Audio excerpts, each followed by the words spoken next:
안녕하세요. 반갑습니다. 오늘 고난주간 마지막 날, 사순절의 마지막 토요일 죽음의 날입니다. 우리 함께 오늘도 우리 주님의 귀하고 복된 그 십자가의 사랑을 깊이 알고 그 사랑 안에 잠기는 시간이 되어지기를 바랍니다. 이제 우리 함께 믿음의 시를 고백하면서요, 오늘 마지막 토요일 예배를 주님께 드리겠습니다. 그때는 알게 될 거야. 때의 마지막은 있나니, 모든 것의 마지막은 있나니, 그때엔 우리의 모름조차도 사랑이 되어 빛나게 되리라는 것을, 희미하지 않고 선명하게 바라볼 수 있게 되리라는 것을, 모든 걸음은 순간이었고 허락되었던 기쁨과 슬픔, 감사와 원망, 눈물까지도 귀한 사랑이 되어 힘겨웠던 허리를 세우게 되리라는 것을, 은혜의 강물도 흐르게 되리라는 것을. 오늘 이 귀한 고백처럼 우리 주님의 사랑 안에서는 모든 것이 협력하여 선을 이루어 주실 것입니다. 이제 우리 함께 십자가의 사랑을 찬양하도록 하겠습니다.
죄악은 성난 파도같이 우리 영혼을 위협하나 헤아릴 수 없는 주 은혜 십자가에서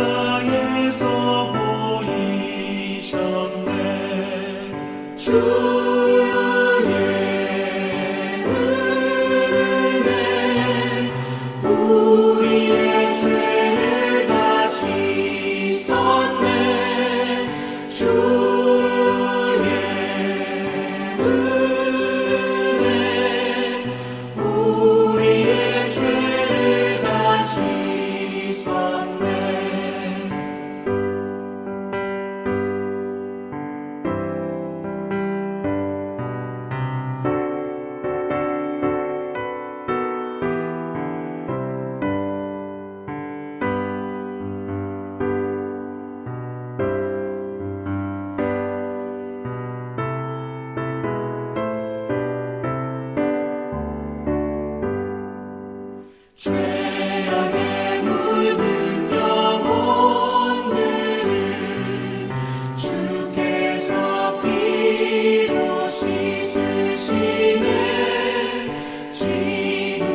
오늘 우리 함께 나눌 말씀은요. 요한계시록 4장 10절부터 11절입니다.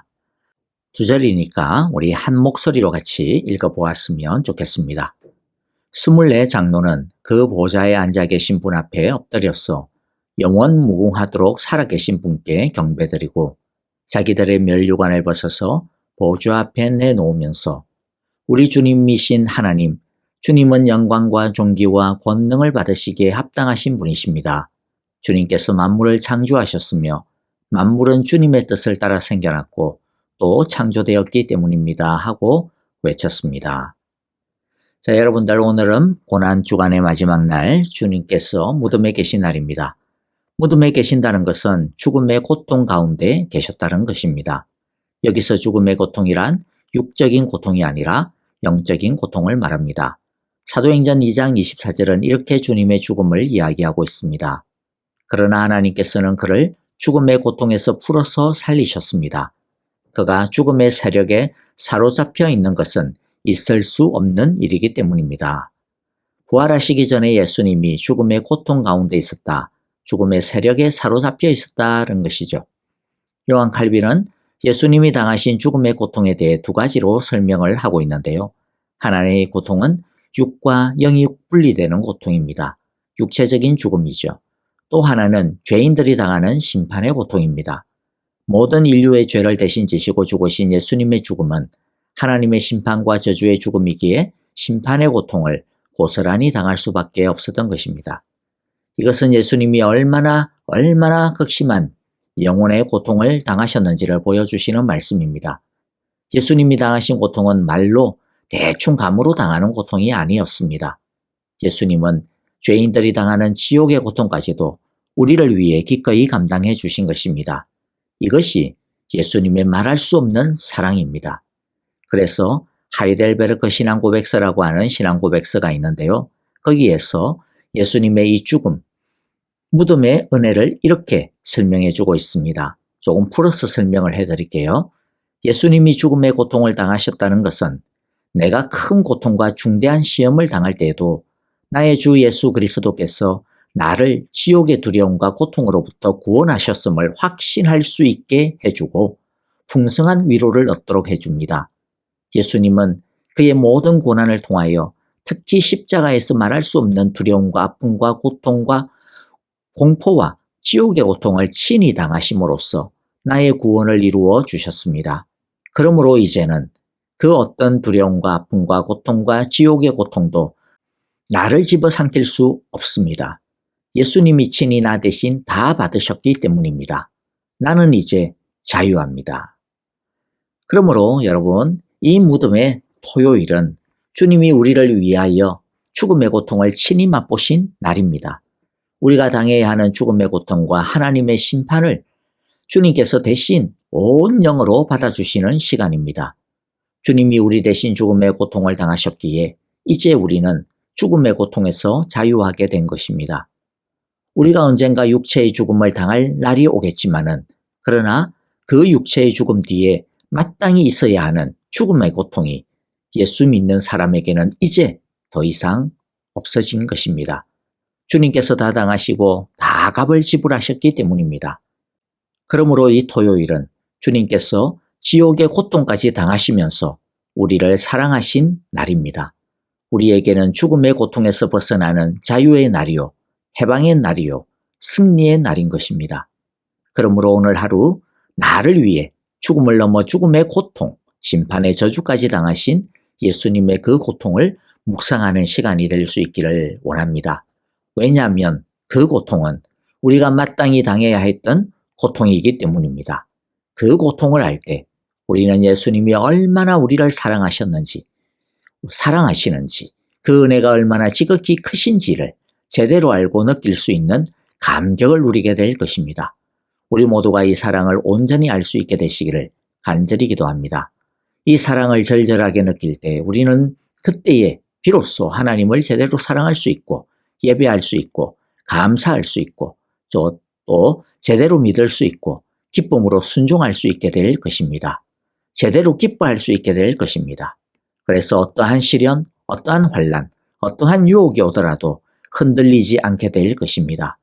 우리가 사도행전을 보면 사도 바울이나 교회 성도들이 야, 어떻게 저렇게까지 살 수 있을까 하는 그런 모습을 볼 때가 있죠. 그래서 고개가 절레절레 흔들어지게 되는 것을 우리가 경험하게 됩니다. 그런 모습을 보면서 나는 과연 저렇게 살 수 있을까? 저렇게 순종할 수 있을까? 자문하게 되고 사실 주눅이 많이 들게 됩니다. 그런데 그들이 그렇게 순종할 수 있었던 이유가 무엇일까요? 이래야 한다. 이러한 의무감이나 책임감으로는 절대로 할 수 없는 일입니다. 이 순종과 헌신의 비밀을 사도 바울은 우리에게 분명하게 자주자주 가르쳐 주었습니다.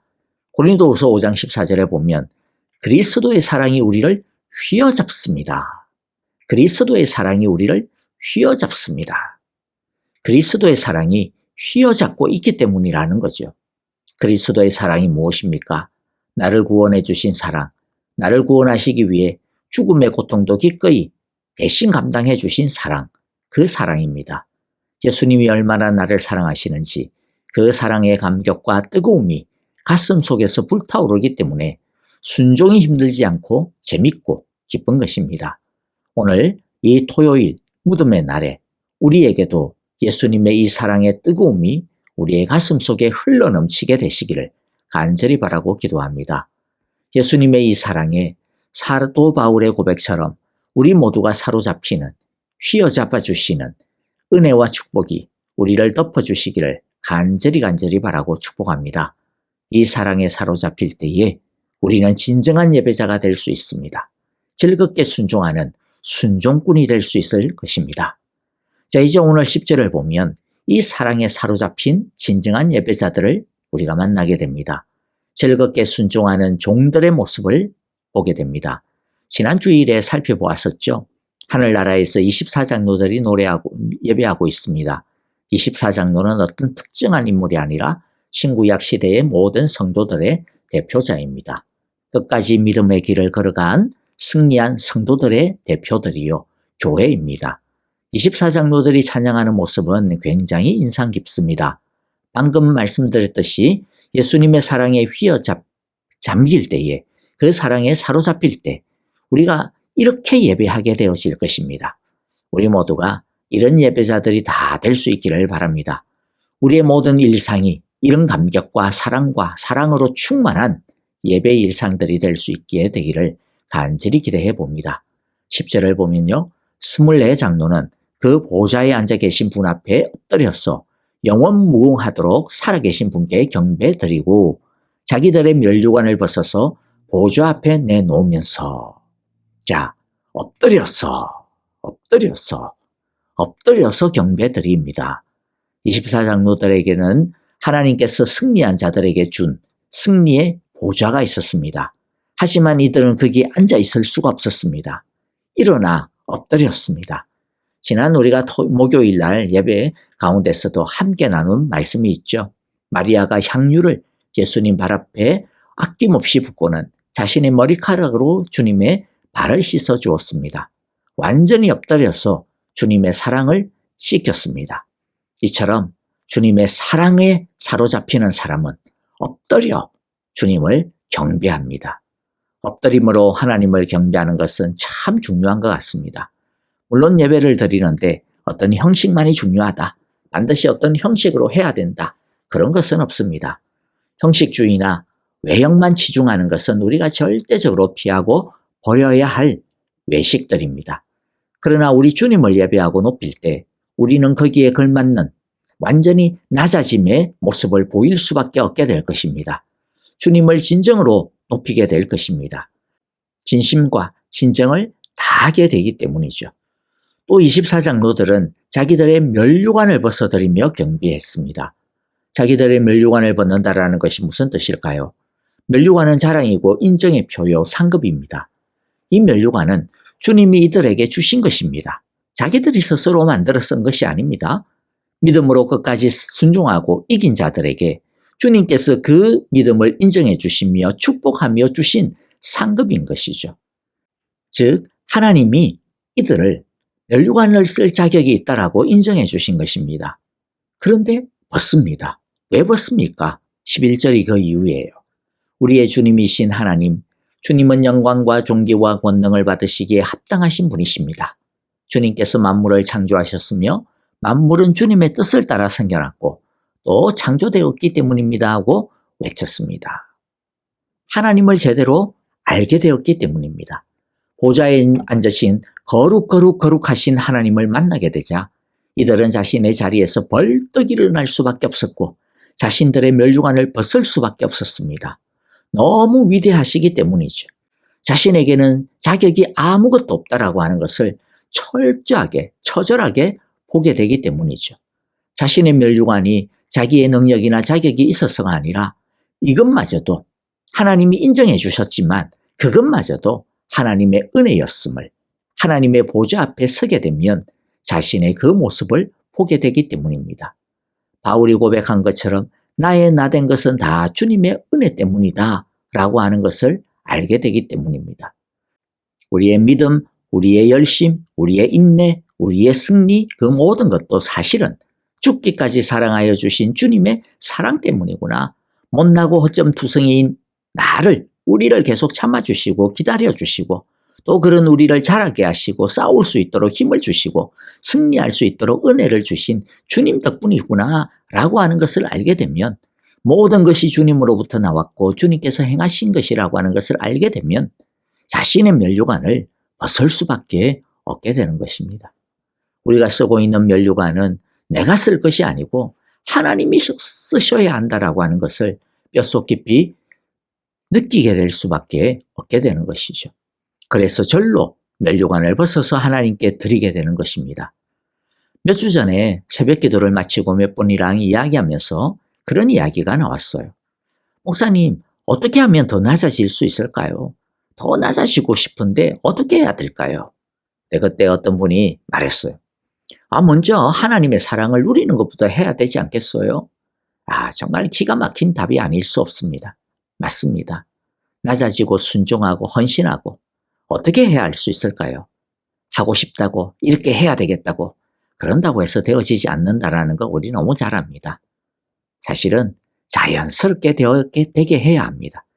그것은 24장로들처럼 주님을 더 깊이 만나고 경험할 때 우리의 본성과 유한함을 넘어 하게 되어지는 것입니다.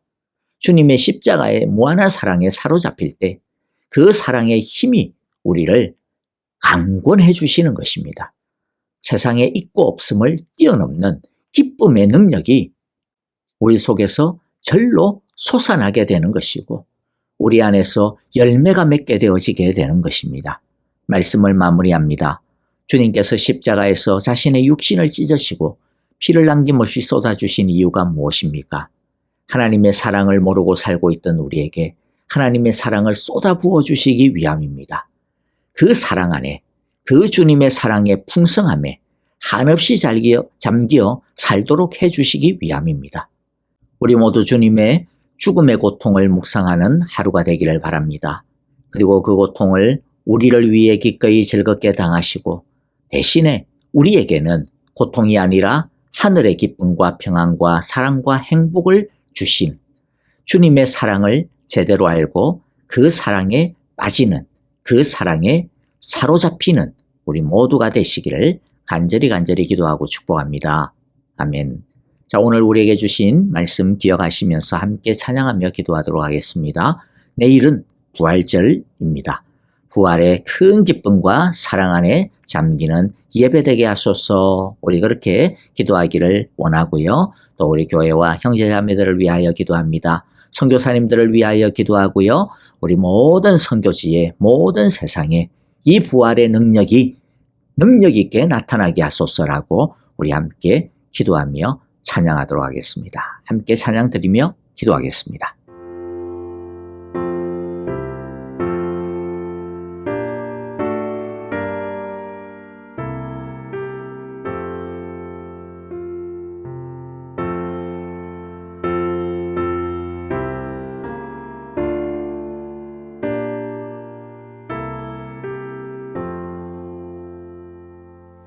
주 달려 죽으신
주와